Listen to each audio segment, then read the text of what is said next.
శ్రీమాత్రే నమః. రాజశ్యామల నవరాత్రుల్లో ఏం చెయ్యాలి? ఈ రాజశ్యామల నవరాత్రుల్లో అమ్మవారిని రాజశ్యామల మంత్రము లేదా రాజమాతంగి మంత్రము లేదా ఉచ్ఛిష్ట చాండాలి మంత్రము, ఈ మూడు మంత్రాల్లో ఏ మంత్రంతోనైనా మనం ఉపాసన చేయొచ్చు. నిజానికి రాజశ్యామల రాజమాతంగి రెండు మంత్రాలు ఒకటే. ఇందాక మొదటి భాగంలో చెప్పుకున్నాం కదండి, అదే మంత్రమే. కానీ అష్టోత్తరం మాత్రం కాస్త తేడాగా ఉంటుంది. మాతంగి నవరాత్రుల అష్టోత్తరము కొంచెము రాజసికంగా ఉంటుంది, రాజశ్యామల బాగా సాత్వికంగా ఉంటుంది.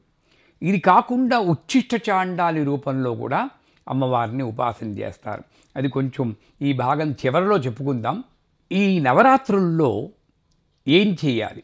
అసలు ఏ నవరాత్రులైనా సరే ఉపాసనా పద్ధతి ఏమిటంటే జపం చేయాలి.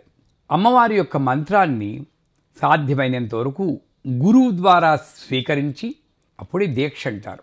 ఎవరికైనా దీక్ష కావలిస్తే కిందని డిస్క్రిప్షన్లో ఫోన్ నెంబర్ ఇచ్చాం, దానికి ఒక వాట్సాప్ మెసేజ్ పెడితే అవకాశాన్ని బట్టి ఈ రాజశ్యామల నవరాత్రులకి మాత్రమే సరిపోయేటట్టు లఘువుగా దీక్ష ఇస్తాం. అంటే కేవలం ఉపాసనా పరంగా కాదు, కాస్త మనస్ఫూర్తిగా తృప్తిగా అమ్మవారిని మంత్రంతో సేవించాలి అనుకునే వాళ్ళకి దీక్ష కూడా ఇస్తాం. ఇకపోతే జపం ఎంత చేయాలి? ఎప్పుడు కూడా ఎంత చేయాలండి అడగకూడదు. ఊపిరితో సమానంగా చేయాలండి జపము. ఎంత చేస్తే తృప్తి చెందుతుంది? 1000 సార్లు, 108 సార్లు, మీ ఇష్టం. ఎప్పుడు నిరంతరం చేయాలి. దీనికి మళ్ళీ కండిషన్లు పెట్టుకోకూడదు. అన్నం తింటే చేయకూడదు, ఫలానా బట్టలతోనే చేయాలి, ఇవేమి పెట్టుకోకండి. అమ్మవారు ఏ సమయంలో సర్వకాల సర్వావస్థలందు జపింపదగిలిందే అమ్మవారు. అంచేత ఏ ఒక్క క్షణము మనం వ్యర్థం చేయకుండా అమ్మవారిని జపించాలి ఈ 9 రోజులు. సరే, నిత్య పూజ చేయాలి. 16 ఉపచారాల పూజ కిందని డిస్క్రిప్షన్లో ఇచ్చాం పూజ ఎలా చేయాలని. లఘువుగా చేసుకోగలిగిన వారికి లఘువుగా మంత్రం కూడా ఇచ్చాం. అది చూసి 16 ఉపచారాల పూజ, ధ్యానము, ఆవాహనము, రక్తసింహాసనము, పాద్యము, అర్ఘ్యము, ఆచమనము, స్నానము, వస్త్రము, ఆభరణము, గంధము, పుష్పము, ధూపము, దీపము, నైవేద్యము, మంత్రపుష్పము, ఆరతి అయిపోయింది. అంతా కలిపితే అరగంట పడుతుంది. వీలున్నవారు రాజశ్యామల మంత్రంతో చేసుకోవచ్చు. లేనివారు రాజశ్యామల అష్టోత్తరం ఉంటుంది. రాజశ్యామల అష్టోత్తరం కానీ, రాజమాతంగి అష్టోత్తరం కానీ, ఉచ్ఛిష్ట చాండాలి అష్టోత్తరం కానీ, ఈ మూడు కూడా కింద ఇవ్వబడ్డాయి. ఎవరికి వీలుని బట్టి వాళ్ళు చేసుకోండి. ఇది చేస్తున్నప్పుడు అమ్మవారికి విశేషంగా మనం ఏం చేయొచ్చంటే ఆకుపచ్చ అనేటువంటి రంగు వస్త్రాలు కట్టుకుని చేస్తే మంచిది. మగవారు ఏదో ఒక ఆకుపచ్చ వస్త్రం అంటే ఒక రుమాలో ఏదో పక్కన ఉంచుకుంటే, ఎందుకంటే అనాహత చక్రం ఆకుపచ్చ రంగులో ఉంటుందంటారు. ఇది చక్రాలన్నీ logically existing, physically non existing అంటారు. ఊహ మాత్రమే. ఆకుపచ్చ అంటే ఏమిటి? సస్యశ్యామలం, సౌభాగ్యానికి చిహ్నం.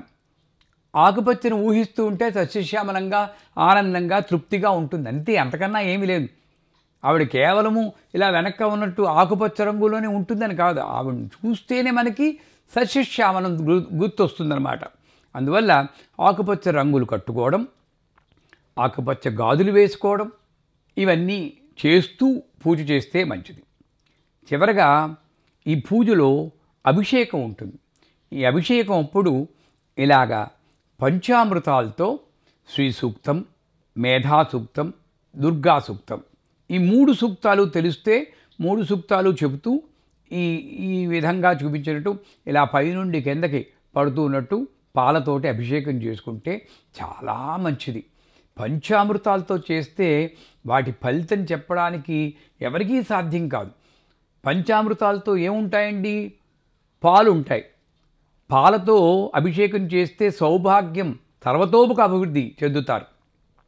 పెరుగు ఉంటుంది. పెరుగు సంతాన అభివృద్ధికి మంచిది. పిల్లలు లేని వారికి పిల్లలు, సంతానం ఉన్నవాళ్ళు కాస్త మంచి మాటలతో విని వాళ్ళు సత్ప్రవర్తనతో ఉండడం అది జరుగుతుంది. అది నాభిస్థానానికి దిగువని పడేటట్టు పంచామృతాలు వేస్తారు. ఇకపోతే నెయ్యి, ఆ నెయ్యి మనలో అహంకారాన్ని తగ్గిస్తుంది. అది కూడా కొంచెం పొత్తిగడువుకి దిగువగా పడేటట్టు వేస్తారు విడివిడిగా వేసినప్పుడు. లేనప్పుడు పంచామృతాలు శిరస్సు మీద ఉండి పోస్తే చాలు. ఇకపోతే అనాహతంలో తేనె అంటే వక్షస్థల మీద పడేట వేస్తే ప్రేమ, ఇందాక చెప్పుకున్నాం కదా, నిబంధన రహిత ప్రేమ అభివృద్ధి చెందుతుంది. చివరగా చక్కెర ఈ కంఠస్థానంలో వేస్తే వాక్సిద్ధి పెరుగుతుంది. శారీరక, మానసిక, ఆధ్యాత్మిక రోగాలన్నీ కూడా పోతాయి. మీరు అడగచ్చు, ఏమండి శారీరక రోగాలు ఉంటాయి, మానసిక రోగాలు ఉంటాయి, ఆధ్యాత్మిక రోగం ఏమిటండి అని. ఈ దేవుడి కన్నా ఆ దేవుడు చాలా గొప్ప, ఈ గుడి కన్నా ఆ గుడి చాలా గొప్ప, ఈ మంత్రం కన్నా ఆ మంత్రం చాలా గొప్ప, ఈ గురువు గారి కన్నా ఆ గురువు గారు చాలా పవర్ఫుల్ అనుకుంటాను. ఇదే రోగం. అసలు ఎక్కడుంది శక్తి? మనలో ఉన్నటువంటి భక్తి, శ్రద్ధ మీద ఉంది. అదే భగవంతుడు. అంచేత ఆ అనుమానాలను కూడా మనకి లేకుండా చేస్తున్నాం. పోతే చివరగా వీలుంటే కొబ్బరి నీళ్ళు శిరస్సు మీద పడేటట్టు వేస్తే మోక్షం వస్తుందంటారు. ఇలా పంచామృతాలతో అభిషేకం చేసుకుని అమ్మవారికి నైవేద్యం, ఈ నైవేద్యము అమ్మవారికి, రాజశ్యామల అమ్మవారికి మధుర పదార్థాలు పెడితే మంచిది. అంటే మంచి తీయనటువంటి ఆ గుడాన్నం అంటారు, బెల్లంతో చేసి ఆ పరమాన్నం చేసి దాంట్లో పచ్చకర్పూరం, ఏలక్కాయలు, జాజికాయ, జాపత్రి, కుంకుమ పువ్వు ఇవన్నీ విరివిగా వేసుకుని గుమగుమలాడుతూ ఇవన్నీ వేసి అమ్మవారికి నైవేద్యం పెడితే మధురమైన జీవితం లభిస్తుంది. లేకపోతే పాలతో చేసిన నైవేద్యం, పాలకోవాలు కానీ, పాల పాయసం కానీ, ఇటువంటి పాయసాలు చేసి అమ్మవారికి పెడితే అది కూడా మంచిది. ఇది లేని వాళ్ళు ఆకుపచ్చ రంగుల్లో ఉన్నటువంటి ఫలాలు పెడితే మంచిది. జామకాయలు కానీ, పేర్లు అంటారు, ఆ పేర్లు కానీ ముక్కలు చేసి పెడితే చాలా మంచిది. తమలపాకులతో కూడా పూజ చేస్తూ ఉంటారు. ఆ కిళ్ళి తయారు చేసి నైవేద్యంలా పెట్టినా కూడా చాలా మంచిది అంటారు కొంతమంది. దాన్నే నైవేద్యంగా పెట్టి వాళ్ళని చాలామంది చూసాం. చేత ఏ రకంగా చూసినా మధురమైనటువంటి పదార్థాలు నివేదన చేయాలి. చేశాక చివరగా మంగళారతి ఇచ్చి మనకు తోచిన విధంగా పాటలు పాడుకుని అమ్మవారిని సంతృప్తిపరిచి ఆ పూజ చేయాలి. తర్వాత వీలున్న వాళ్ళు తర్పణం చేయాలి. అంటే రాజశ్యామల మంత్రం చదివి తర్పయామి నమః అని గౌరీదేవిలాగా ఇలాగా కోన్లాగా అమ్మవారిని చేసుకుని పసుపుతోటి దాని మీద అమ్మవారి మీద పంచామృతాలతో తర్పణం చేస్తే, తర్పయామి అంటే ఏం లేదు, మనకి తర్పణం అనగానే పితృదేవతలే గుర్తొస్తారు. దేవతర్పణం, ఋషి తర్పణం, పితృతర్పణం అని 3 తర్పణాలు ఉన్నాయి. దేవతర్పణం చేయాలి. ఇక్కడ నుండి తీర్థం పడితే ఇది దేవతర్పణం, ఇక్కడ నుండి పడితే ఋషి తర్పణం, ఇక్కడ నుండి పడితే పితృతర్పణం. ఈ దేవతకి పంచామృతాలు అమృత స్థానంలో పోసుకుని ఇలాగ తర్పణం చేయాలి. రాజశ్యామల యంత్రం మీద చేస్తే మంచిది. ఆ యంత్రం కూడా దిగువ డిస్క్రిప్షన్లో ఇచ్చాం. దాన్ని ప్రింటౌట్ తీసుకుని చక్కగా కలర్ ప్రింటౌట్ లామినేట్ చేసుకుని దానికి చేసినా పర్వాలేదు. ప్రత్యేకించి రాగి యంత్రాలు కొనుక్కోవాలి అన్న అవసరం కూడా లేదు. కొనుక్కున్న కొలది అదేం చేయాలని బెంగలు కూడా మనకి.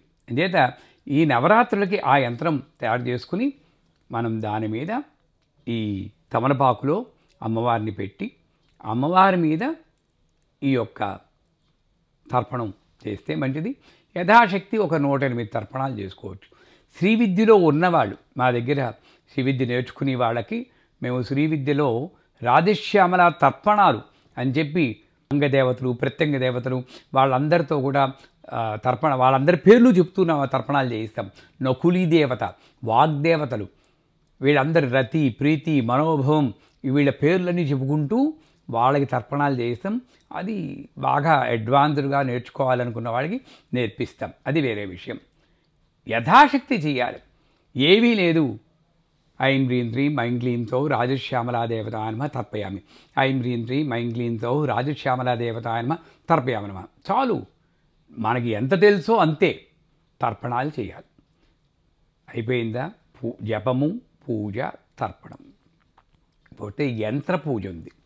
ఈ యంత్ర పూజ అనేది చాలా విశేషంగా పూజ చేయాలనుకున్న వారు చేస్తారు.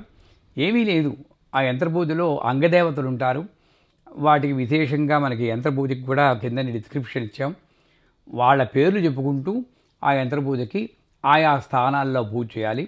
అది సాధారణంగా మామూలుగా పూజ చేసుకునే వాళ్ళకి అక్కర్లేదు. మనం జపము, పూజ, తర్పణం చేస్తే చాలు. చివరగా హోమం కూడా చేసుకుంటే మంచిది. ఆ హోమ విధానం కూడా లఘువుగా చేసుకునేది కింద నిత్యము. దాని ప్రకారము చిన్న హోమగుండం పెట్టుకుని అమ్మవారికి యథాశక్తి 16 ఆహుతులతో హోమం చేసినా చాలు.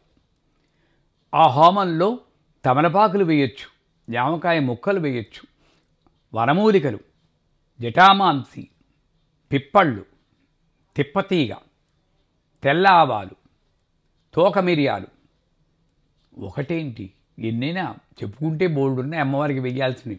పేలాలు, గంధము, యథాశక్తి ఏదో ఒకటి, లేదా పాయసాన్నం, ఆజ్యము, వీటితోటి ఆహుతులు వేస్తూ 16 లేదా 108 ఆహుతులతో కనీసం ఈ 9 రోజుల్లో ఒక్కసారైనా హోమం చేసుకుంటే మంచిది. హోమ విధానం చాలా సులభం, దాన్ని చూసి అలాగే చేసేయచ్చు. ఆ పదార్థాల యొక్క ఫోటోలు కూడా కిందనిస్తాం, వాటిని చూసి మీరు తెచ్చుకుని చేసుకుంటే చాలా మంచిది. ఇవన్నీ ఒక ఎత్తు. ఈ సమయంలో సువాసిని పూజ చేస్తే చాలా మంచిది. సువాసిని పూజ అంటే మామూలుగా మనకి సువాసిని అంటే ఎవరు?